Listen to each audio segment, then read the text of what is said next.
Morning friends, welcome back to my channel. আশা করি তোমরা সবাই খুব ভালো আছো আর আমি গরমে ভীষণ ভালো আছি। তো আজকে আবার একটা রেসিপি নিয়ে চলে এসেছি। সেটা হলো সবজি দিয়ে চিংড়ি মাছের ঝোল। তো চিংড়ি মাছ আমরা প্রত্যেকেই কম বেশি খেতে ভালোবাসি, কিন্তু গরমের জন্য খেতে ইচ্ছে করে না।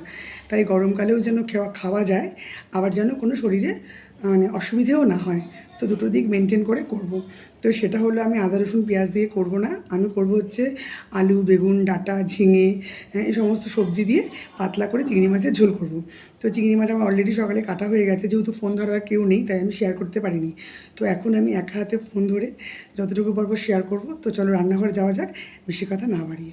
তো চলো শুরু করে দিই। তো দেখতেই পাচ্ছ তোমরা, অলরেডি আমি রান্নাঘরে চলে এসেছি। আর হ্যাঁ, আগেই বলিনি, চিংড়ি মাছের মধ্যে একটা চারা মাছের লেজা রয়েছে। তোমাদের কালকের ভিডিওতে আমি বলেছিলাম যে একটা চারা মাছ আমি বেসিনে পড়ে গেছিলো, আমাদের দিদি বাসন ধুতে গিয়ে দেখেছে। তো সেটাকেই আজকে আমি কি করব, রেখে দেবো একটা মাছ, তো সেটাকেই আমি রান্না করে নেবো ভেজে। আমার বরের আজকে অফিস ছুটি, আজকে 1 মে, তো ওকে ভাজা মাছটা দেবো। ও চারা মাছ খেতে একেবারেই পছন্দ করে না, ভাজাটা দিলে তবু যদি একটু খায়। এখানে ভাত হচ্ছে। আর দেখো, আমি 1 পিস মাছ দিয়েছি বলে অনেকটা তেল ছিল কড়াইতে। আমি মনে করলাম সময় নষ্ট না করে, চিংড়ি মাছ তো ছোটো ছোটো হয়, তো চিংড়ি মাছ আমি তেলের মধ্যে দিয়ে ভাজতে শুরু করে দিয়েছি, যে তাহলে সময়টা আমার সেফ হবে, অসুবিধে হবে না। আর এখানে আমার টমেটো, কাঁচা লঙ্কা সমস্ত রাখা আছে। দেখো, অলরেডি আমার সমস্ত চিংড়ি মাছগুলোকে ভাজা হয়ে গেছে। এখানে সবজিগুলো আমি ঝুড়িতে জল ঝরিয়ে নিয়েছি, যাতে কড়াইতে দেওয়ার সাথে সাথে ফটফট করে না আসে। তেলটা দেখো কেমন ফেনা ফেনা হয়েছে না?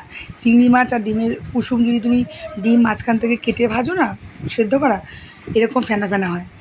তার তেলটা কিন্তু ভালোই, কিন্তু এই চিংড়ি মাছটা ভাজার জন্য ফেনা ফেনা লাগছে।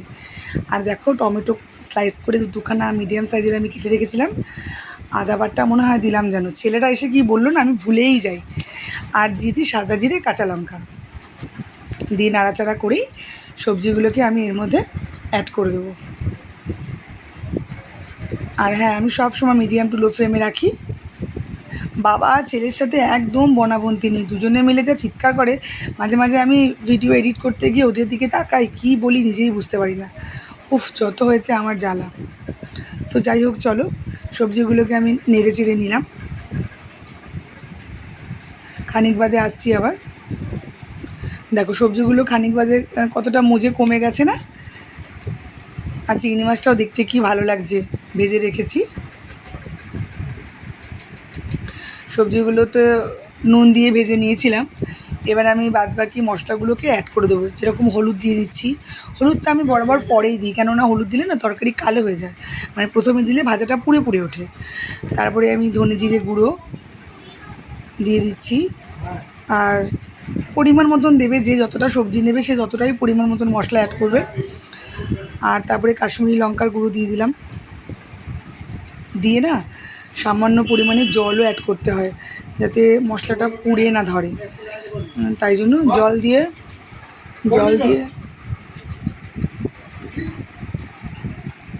জল দেবে সব সময়। জল দিলে আর মশলাটা পুড়ে পুড়ে উঠবে না।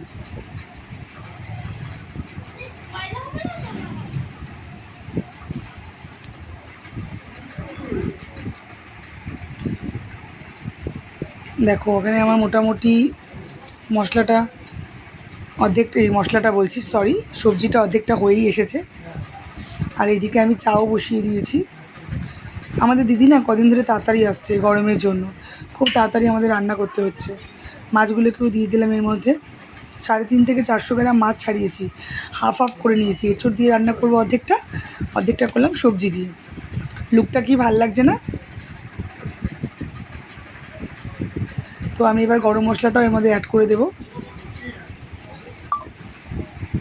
খেতে কতটা ভালো হয় জানি না, নিজের রান্না নিজে কী বলবো, কিন্তু দেখতে বেশ সুন্দর লাগে।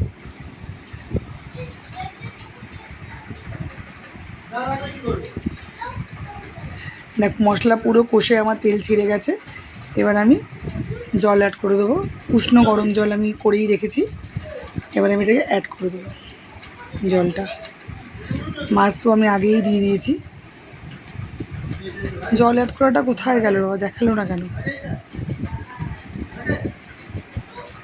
ও একটু আগে পরে হয়ে যায় তো।